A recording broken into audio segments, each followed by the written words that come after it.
नमस्ते दोस्तों। द हिंदू के इस आर्टिकल को देखिए जो कि पब्लिश हुआ था जून 2023 में। और इस आर्टिकल के मुताबिक हमारे देश में साल 2019 से 21 के बीच में तकरीबन 31 मिलियन यानी कि 3 करोड़ से ज़्यादा नए डायबिटीज के केसेस रजिस्टर हुए। इतना ही नहीं दोस्तों, द इंडियन एक्सप्रेस के इस आर्टिकल के मुताबिक हमारे देश में तकरीबन 101 मिलियन यानी कि 10 करोड़ से ज़्यादा डायबिटीज के केसेस एक्टिव है। हमारे इंडिया में 10 में से एक इंडिविजुअल को प्री डायबिटीज या फिर डायबिटीज की प्रॉब्लम है। दोस्तों, अगर आप इंटरनेट पर सर्च करेंगे तो आपको तकरीबन 100 से ज्यादा आर्टिकल्स एंड रिसर्च पेपर मिल जाएंगे कि इंडिया में डायबिटीज के केसेस स्काई रॉकेट हो रहे हैं। दोस्तों, वाकई में इंडिया एक कैपिटल बन चुका है डायबिटीज का। क्या हम इंडिया से इतना सारा मीठा खाते हैं या फिर इसके पीछे कोई और कारण है? और आने वाले सालों में इस एपिडेमिक का इंडिया पर क्या असर होगा और हमारी गवर्नमेंट इस इशू को लेकर क्या कर रही है और हम इंडिविजुअली डायबिटीज को कैसे टैकल कर सकते हैं, आइए दोस्तों जानते हैं इस वीडियो में। दोस्तों, हमारे देश में डायबिटीज की इतनी बड़ी प्रॉब्लम कैसे हुई, वो जानने से पहले हमें ये जानना जरूरी है कि आखिरकार डायबिटीज है क्या और डायबिटीज क्यों होता है। डायबिटीज मेलाइटस एक long lasting non communicable disease है, यानी कि डायबिटीज वायरस, बैक्टीरिया या फिर कोई फंगस की वजह से या फिर किसी के कांटेक्ट में आने से नहीं होता है। डायबिटीज हमारे शरीर की एक प्रॉब्लम की वजह से होता है। हम जब भी कुछ खाना खाते हैं तो हमारा शरीर उसे ब्रेक डाउन करके उसको ग्लूकोज में बदलता है और जो ग्लूकोज बना वो हमारे ब्लड स्ट्रीम में रिलीज होता है, जिससे कि हमारे ब्लड स्ट्रीम में शुगर की मात्रा बढ़ती है।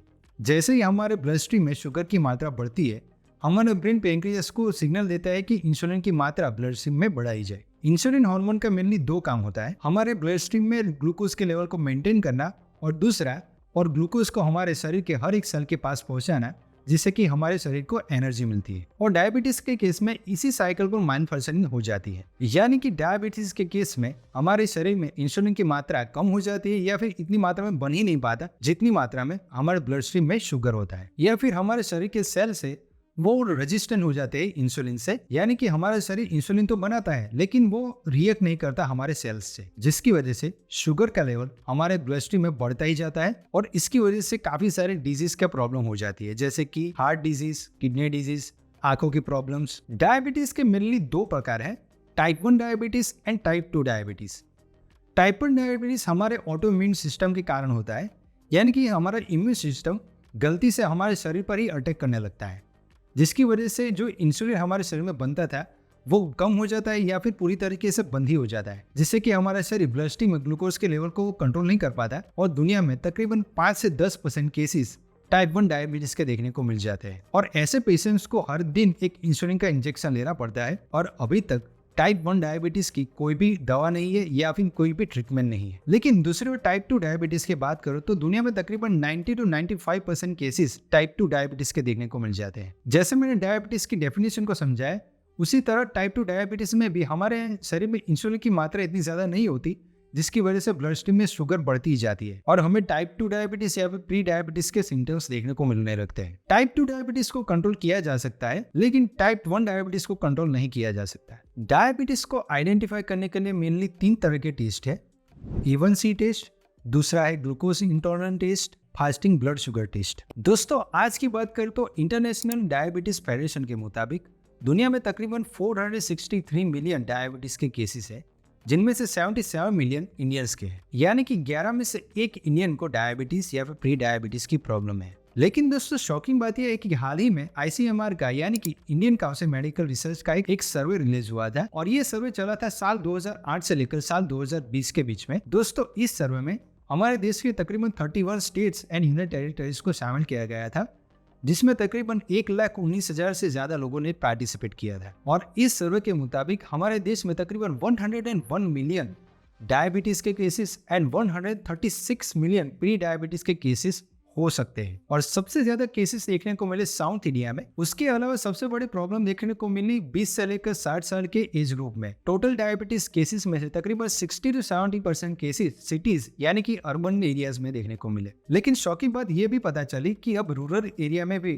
डायबिटीज के केसेस बढ़ रहे हैं। सबसे कम केसेस देखने को मिले वेस्ट इंडिया में। अगर आपको ICMR का ये सर्वे पढ़ना है तो मैं डिस्क्रिप्शन में इसकी लिंक दे दूंगा, आप जरूर चेकआउट कीजिएगा। दोस्तों, ये स्टडीज एंड रिसर्च पेपर के मुताबिक ये तो पता चल रहा है कि इंडिया में डायबिटीज की प्रॉब्लम काफी ज्यादा बड़ी हो चुकी है और गवर्नमेंट को भी इस पर ध्यान देना जरूरी हो गया है। लेकिन दोस्तों अब बात करते हैं कि हमारे देश में इतने ज्यादा केसेस आखिर कैसे हुए, यानी कि डायबिटीज का रूट कॉज क्या है। दोस्तों डायबिटीज के रूट कॉज को जानने के लिए मैंने इंटरनेट पर काफी रिसर्च की और मैं एक अच्छा सा रिसर्च पेपर ढूंढ रहा था, तो मुझे एक वेबसाइट मिली जिसका नाम था jp.org, journal of the association of the physician of India. इस वेबसाइट पर मुझे एक अच्छा सा आर्टिकल मिला जो कि बेस था कि आखिरकार इंडिया में इतना ज्यादा डायबिटीज के केसेस क्यों देखने को मिलते हैं। तो इस आर्टिकल में मेनली 3 फैक्टर्स को कंसिडर किया गया था। पहला था increase insulin resistance in Indians, दूसरा था जेनेटिक मेकअप ऑफ इंडियंस और तीसरा फैक्टर था एनवायरमेंटल फैक्टर, जिसमें अर्बनाइजेशन एंड डायटरी अल्टरेशन को कंसिडर किया गया है। तो एक एक करके सबको समझते हैं। सबसे पहले बात करते हैं increase insulin resistance in Indians, यानी कि हमारे शरीर में इंसुलिन तो काफी ज्यादा मात्रा में बनता है,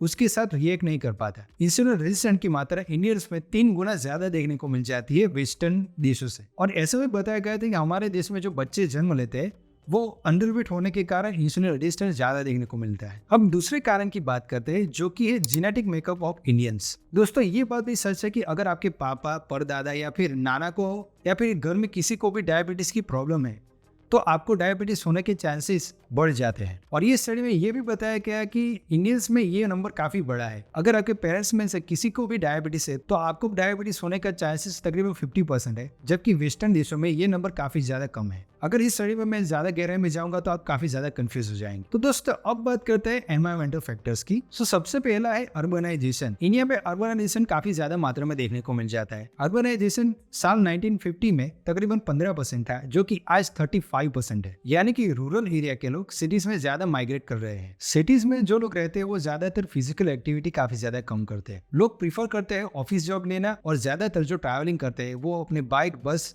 या फिर कार से करते हैं, जिसकी वजह से उनकी फिजिकल एक्टिविटी काफी ज्यादा कम हो जाती है। सिटीज में लोग घर आकर भी टीवी देखते रहते हैं या फिर कोई भी एक्सरसाइज नहीं करते, जिसकी वजह से सिटी एरियाज में ओबेसिटी की प्रॉब्लम काफी ज्यादा बढ़ गई है। अब चौथे फैक्टर के बारे में बात करते हैं जो कि सबसे खतरनाक है और वो है अल्टरेशन ऑफ डाइट। दोस्तों हम इंडियंस ने वेस्टर्न कल्चर को इतनी ज्यादा तरीके से अडॉप्ट कर लिया है, हमारे घर में तकरीबन 90% चीजें वेस्टर्न स्टाइल की हो चुकी है। और सबसे खतरनाक है हमारी डाइट। हमारे देश में मेनली 3 सीजन है, जिसकी वजह से हमें सभी वेजिटेबल्स एंड फ्रूट्स हमें फ्रेश खाने को मिल जाते हैं, जबकि अब हम प्रीफर करते हैं पिज्जा या फिर फास्ट फूड काफी ज्यादा तो प्रीफर करते हैं। और ये ट्रेंड सबसे ज्यादा सिटीज में ही देखने को मिलता है, क्योंकि आजकल इस दौड़धाम भरी दुनिया में लोगों के पास इतना टाइम ही नहीं है कि वो अच्छा खाना खा पाए, जिसकी वजह से लोग कुछ भी खा रहे हैं। जैसे कि फास्ट फूड में आप कंसिडर कर सकते हैं पिज्जा को, बर्गर, समोसे, वड़ा पाव। और इस फास्ट फूड की वजह से हमारे देश में ओबेसिटी की प्रॉब्लम भी काफी ज्यादा बढ़ रही है। और ये प्रॉब्लम सिर्फ यंगस्टर में देखने को नहीं मिल रही, अब चिल्ड्रंस में भी ये प्रॉब्लम देखने को मिल रही है। दोस्तों हमने रूट कॉजेस को तो समझ लिया, लेकिन अब हमारे पास सॉल्यूशन क्या है।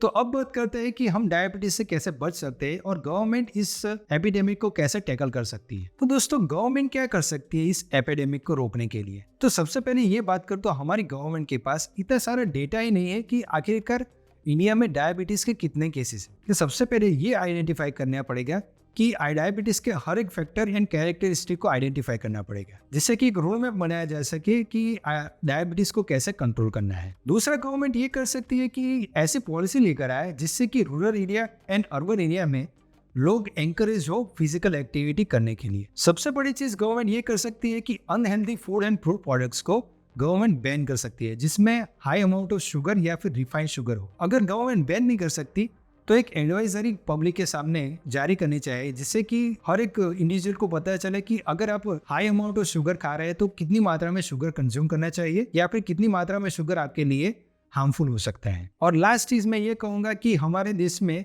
अवेयरनेस काफी ज्यादा कम है। लोग डायबिटीज को सिर्फ आम बात समझते हैं, लेकिन ये डायबिटीज कितना खतरनाक हो सकता है वो लोग नहीं जानते। तो अवेयरनेस कैंप भी चलाए जा सकते हैं, जिसकी वजह से लोगों में अवेयरनेस फैले कि डायबिटीज बहुत ही खतरनाक चीज है, तो उसको रेगुलेट किया जाना चाहिए। दोस्तों ये बात तो हो गई कि गवर्नमेंट क्या कर सकती है डायबिटीज को टैकल करने के लिए, लेकिन अब इंडिविजुअल भी डायबिटीज को काफी जल्दी कंट्रोल कर सकते हैं। तो हमारी जिंदगी में हमें कुछ बदलाव करने पड़ेंगे, जैसे कि आपको रेगुलर एक्सरसाइज करनी पड़ेगी, अच्छा खाना पड़ेगा और कम से कम oily food and junk food खाना चाहिए। और लोगों को समझना ये जरूरी है कि अगर आपको टाइप 2 डायबिटीज है तो आपको ये जरूरी नहीं है कि आपको सालों तक गोलियां ही खानी है। अगर आपको डायबिटीज को प्रिवेंट करना है तो आपको अपने आप ही एक्शन लेना पड़ेगा। आप कितनी सारे मेडिसिन खाएंगे? आप सालों तक तो मेडिसिन नहीं खा सकते। तो अगर आप अपनी हेल्थ पर ध्यान देना चाहते हैं, ये सब चीजें आपको ध्यान में रखनी पड़ेगी। तो दोस्तों ये था मेरा वीडियो कि आखिरकार क्यों इंडिया में इतने ज्यादा डायबिटीज के केसेस बढ़ रहे हैं। दोस्तों मैं ये कहना चाहता हूँ कि अगर आपको ये वीडियो एक्चुअली में थोड़ा भी पसंद आया हो तो मेरे चैनल को सब्सक्राइब किए बिना बिल्कुल मत जाइएगा, क्योंकि ऐसा रिसर्च वीडियो बनाने में काफी ज्यादा टाइम लग जाता है। तो दोस्तों आप क्या सोचते हैं डायबिटीज के बारे में? कमेंट बॉक्स में जरूर लिखिए। तो दोस्तों अगली वीडियो में मिलेंगे, तब तक के लिए हैव अ नाइस डे। जय हिंद, जय भारत। Thank you.